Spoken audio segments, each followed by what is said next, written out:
What's up guys, Fred here, and today I want to show you the power of blending modes. Blending modes are something very simple in Photoshop, but at the same time it's something very powerful and not lots of people use it. So I'm going to show you how you can use it and how you can experiment with it to create something cool. For example, this project was created like in a few minutes using blending modes, and the only thing that we have to make here is right here is to find the right images. So for example, let's go to Photoshop and let me put both of the images into Photoshop. For example, this is the first image. As you can see, it was already edited. Let me just make it bigger, a little bit down, and press OK here. And now let's take the second image, for example this one.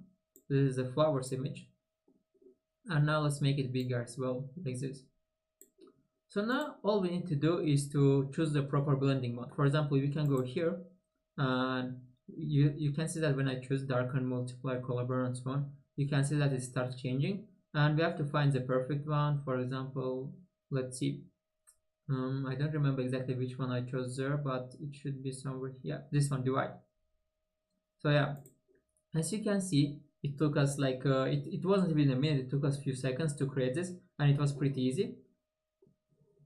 But the difficult thing here is that we have to find the right images, and to do that you have to go, for example, to unsplash.com and search the right images, go through the images and see which one would actually fit. For example, you should also understand how these things work. For example, when I put multiply, pay attention that all the white places are gone. If it's normal, you can see here white places, white colors basically. If I do multiply, they are gone. If I do lighten, it's the other way around. All the white places are standing here, and everything else which is not white is being removed, and so on. If I do, for example, different no, not difference, which one, divide, for example, as you can see, we see he has this beautiful effect.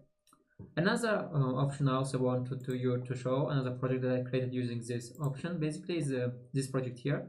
It was also created using the right blending modes, and it was also pretty easy to create. Let me show you this one as well. For example, in order to create this project here, let me just delete these things here, we don't need them. And so this is the image we need. Let's make it bigger, a little bit down like this. And another image we need is actually this image here.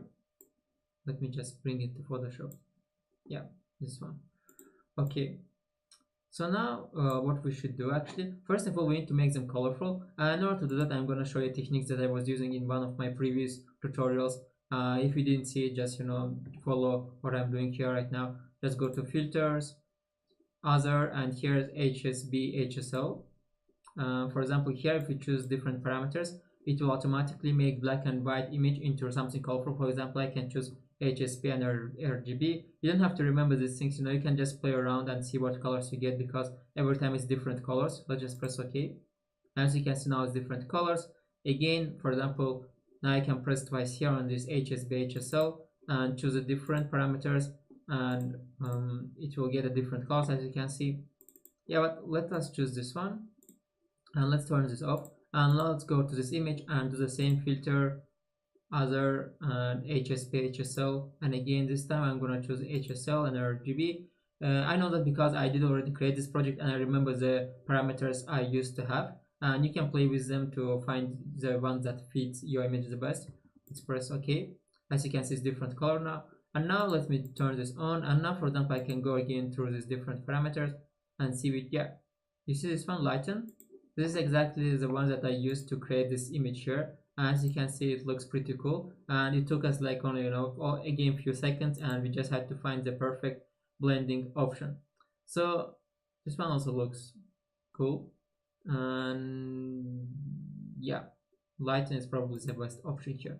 So again, as you can see, this was pretty easy. This is something that lots of people know, but they don't use it because they think it's not a difficult technique that you want to use, but it's actually pretty cool. And if you find images that match each other, it's gonna be really, really cool. So I hope you enjoyed this tutorial, and if you want to learn Photoshop advanced skills, like become the Photoshop lord, I don't know what else to say, you can go to my website, learnfromfred.com, and you will also find the link in the description. And there I have actually a Photoshop course that you can take, and it's gonna cost you I have a $9 option where I show you how to create 12 unique projects. I also have a bigger option which is also $49, but sometimes it's on $9, so you may check it. Maybe there's a discount for you. And you know, I will show you how to create 60 amazing projects, and also all the Photoshop advanced skills from zero to pro. That's it, guys. See you till the next lesson. Bye.